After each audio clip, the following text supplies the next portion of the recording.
ሰላም ጤና ይስጥልን የተከበራችሁ ተመልካቾቻችን፣ እነሆ የዕለቱ የብስራት የዩቲዩብ የመረጃ ሰዓታችን ተጀምሯል።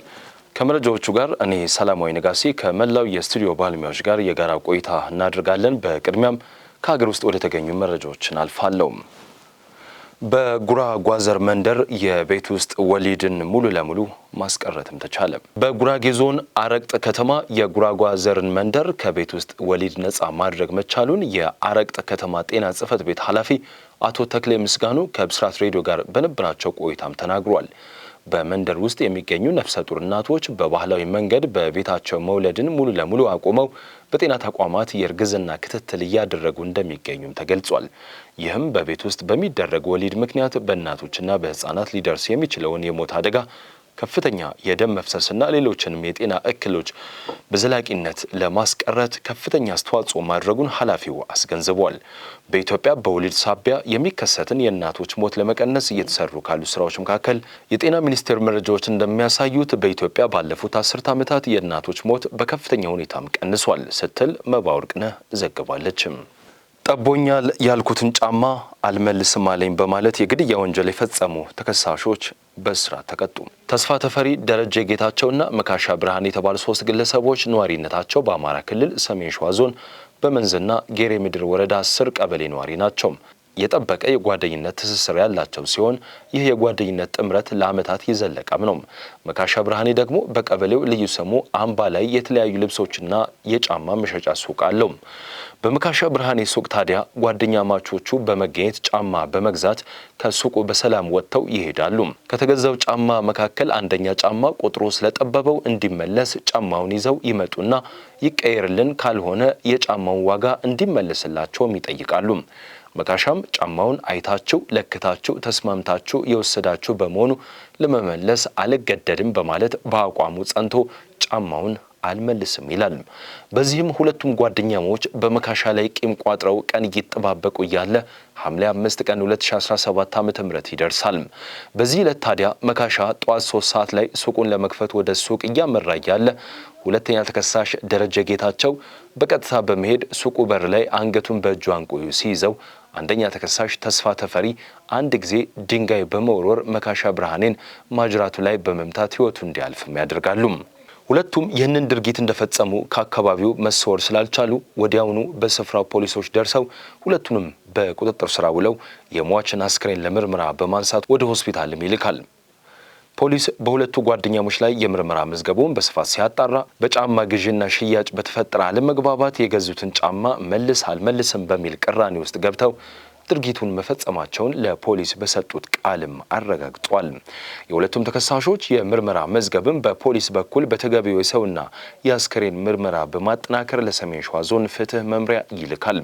ከፖሊስ የተላከውን የምርመራ መዝገብ የተመለከተው የፍትህ መምሪያም በሁለቱም ተከሳሾች ላይ በከባድ የሰው መግደል ወንጀል ክስ የመሰረተ ሲሆን ክሱን የተመለከተው የሰሜን ሸዋ ዞን ከፍተኛ ፍርድ ቤትም ሰኔ 23 ቀን 2018 ዓ.ም በዋለው ችሎት ተከሳሾቹን ያርማል በማለት በእያንዳንዳቸው ላይ በ16 ዓመት እስራት እንዲቀጡ መወሰኑን ብስራት ሬዲዮም ሰምቷል።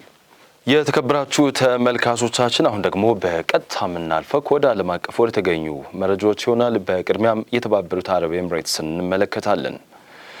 የተባበሩት አረብ ኤምሬትስ ከአሜሪካ ጋር በማበሯ ዋጋ ትከፍላለች ስትል ኢራን ዛተችም። የተባበሩት አረብ ኤምሬትስ ለወራት ጥቃት እየፈጸመች ካለችው አሜሪካ ጋር የምታደርገው ትብብር ዋጋ ያስከፍላታል ሲሉ አንድ የኢራን የምክር ቤት አባል ተናገሩ። በኢራን ፓርላማ ውስጥ የብሔራዊ ደህንነት ኮሚሽን አባል የሆኑት እስማኤል ኳሳሪ የተባበሩት አረብ ኤምሬትስ አሜሪካ በሀገራቸው ላይ እንደ አዲስ ከከፈተችው ጥቃት ጀርባ አለች ሲሉም ከሷል። በዚህም ምክንያት አሜሪካ እየፈጸመችው ላለው ጥቃት ኤምሬትስ ከዋሽንግተን ጋር ባላት ትብብር የተነሳ ዋጋ ትከፍላለች ሲሉ የባህረ ሰላጤዋን ሀገር አስጠንቅቋል። እስማኤል በተጨማሪም በኢራን ላይ እየተፈጸመ ካለው ጥቃት ጋር በተያያዘ እየወሰደችው ባለቻቸው እርምጃዎች የተባበሩት አረብ ኤምሬትስ ከኢራን ጠላቶች ጋር ተሰልፋለች። ለዚህም የሚያስከፍላት ዋጋ በጣም ከባድ እንደሚሆን ልታውቀው ይገባልም ብሏል። የኢራን ጦር ኃይሎች ጠቅላይ አዛዥ ቀደም ሲል እንዳስታወቁት ለወራሪ ኃይሎች ማንኛውም ድጋፍ የሚሰጥ ከኢራን ያጸፋ ቅጣት ይጠብቀዋል በማለት ያስተላለፉትን ማስጠንቀቂያ የምክር ቤቱ አባል አጽንኦት ሰጥቶም ጠቅሷል። ስለዚህም ኤምሬትስ በቀጠናው ያሉትን ለአሜሪካ ጦር ሰፈሮች በምትሰጠው ድጋፍ ምክንያት የባህር እንቅስቃሴ መስመሯ፣ የባቡርና የአየር ትራንስፖርት መሰረተ ልማቶቿ እንዲሁም የነዳጅና የጋዝ ተቋማት የኢራን ጦር ሰራዊት እርምጃ በሚወስዱበት ጊዜ ዋነኛ ኢላማዎች ይሆናሉ በማለት ማስጠንቀቋል። የሩሲያ ሴቶች ያገለገሉ ሰው ሰራሽ ጡቶቻቸውን በብዛት ለገበያ እያቀረቡ መሆኑም ተሰማ። የጡት ተከላ ተወዳጅነት በሩሲያ ውስጥ ያለማቋረጥ እየቀነሰም ይገኛል። የፕላስቲክ የቀዶ ሕክምና ሐኪሞች ባለፉት 10 ዓመታት ወይም ከዚያ በላይ የጡት መጨመሪያ ቀዶ ሕክምናዎች በ40% ገደማ ቀንሷል ሲሉ ሪፖርት አድርጓል። ነገር ግን በቅርቡ ሰዎችን ያስገረመው ጉዳይ ጥቅም ላይ የዋሉ የሲሊከን ሰው ሰራሽ ጡቶች በሩሲያም ኢንተርኔት ላይ በስፋት እየተሰራጩም ይገኛል። አሁን ወልጃለሁ፣ ያስተከልኩት ጡት ማራኪ እንዳልሆንኩ እንዲሰማኝ አድርጎኛል፣ ሰውነቴ ይጎዳል ወይም በቀላሉ ቢያንስ ከቀዶ ሕክምናው የተወሰነውን ገንዘብ መልሶ ማግኘት ፈልጋለሁ የሚሉትና መሰል ምክንያቶች የሩሲያ ሴቶች የተጠቀሙበትን ጡት መልሰው እንዲሸጡ እያስገደዳቸውም ይገኛል። ነገር ግን አንዳንድ ተንታኞች እንግዳ የሆነውን አዝማሚያ ከሩሲያ የአሁኑ የኢኮኖሚ ችግር ጋር ሊገናኝ እንደሚችልም ይደመጣሉ።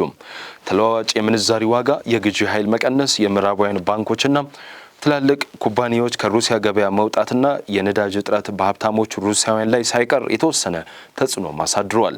አንዳንዶቹ አሁንም ያላቸውን ማንኛውንም ውድ ንብረት በመሸጥ የኑሮ ውድነትን ለመታገል እየሞከሩ ነው። የሩሲያው ባዛ ቴሌግራም ቻናል እንደዘገበው ከፍተኛ ደረጃ ያላቸው ያገለገሉ የጡት ከመጀመሪያ ወጪያቸው በ3 ወይም በ4 እጥፍ ቀንሰው በኦንላይን እየተሸጡ ነው። ለምሳሌ መጀመሪያ ላይ 140,000 ሩብል ወይም $1820 የነበረው የሜንቶር ጡት በ35,000 ሩብል ወይም $455 እየተሸጡ ሲሆን መጀመሪያ ላይ 200,000 ሩብል ወይም $2600 የነበረው የሞቲቫ ጡት ደግሞ በ30,000 ሩብል ወይም $390 ዋጋም ተቆርጦለታል። የተከበራችሁ ተመልካቾቻችን የዕለቱ የብስራት የዩቲዩብ የመረጃ ሰዓታችን የተከታተላችሁት ይመስል ነበረ። መረጃዎቹን ወደ እናንተ በማድረስ እኔ ሰላማዊ ነጋሲ ከመላው የስቱዲዮ ባለሙያዎች ጋር የጋራ ቆይታ አደረግን። ሰላም።